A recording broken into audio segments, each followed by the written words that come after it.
Yun. At may ano ako, share lang sa inyo na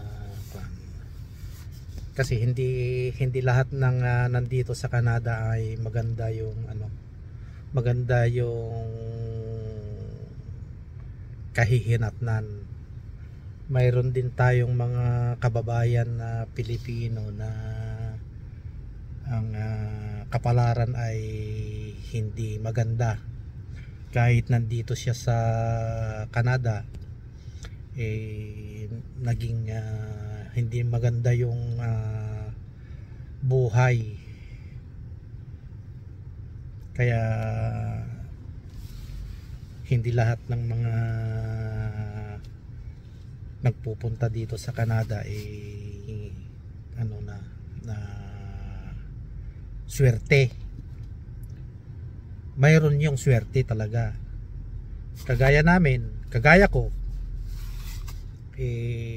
halos hindi umaangat ng kalagayan. Mas pa nga mas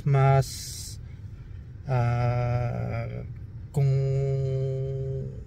ikukumpara ko doon sa Pilipinas, mas maganda pa yung buhay ko sa Pilipinas kaysa dito. Kasi doon sa Pilipinas, kahit papaano nung nagtatrabaho ako, nakakaipon. Pero dito halos wala, halos zero balance. Kaya mahirap, hindi yung talagang kahit gaano yung gagawin mo, talagang may pagkakataon talaga na medyo kinakapos. Gaya yung, pero para sa akin maswerte pa rin ako. Kasi at least ako nakita ko yung Canada. Yun lang ang niya. At yung mga pribilehyo ng Canada, gaya ngayon nag citizen na ako. Yung mga pribilehyo ng as a Canadian citizen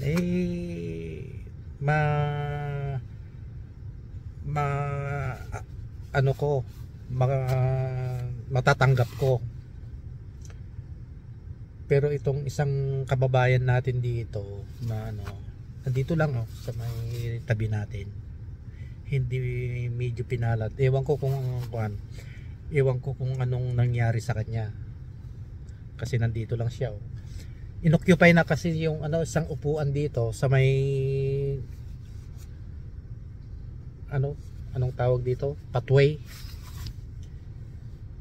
Nandito sa pathway, niya doon sa may upuan, at doon siya naglagay siya ng tarapal. Ayun siya yun naglagay siya ng tarapal diyan, tapos diyan na siya tumitira. Nakakaawa. Kaya hindi lahat ng mga Pilipino na pupunta rito, mayroon yung hindi mapalad. Kaya sa atin medyo maswerte rin tayo ng konti. Kasi siguro sa bisyo, kaya doon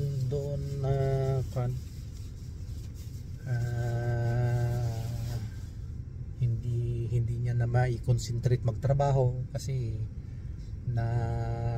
nalulungsas sa bisyo sa alak, bisyo sa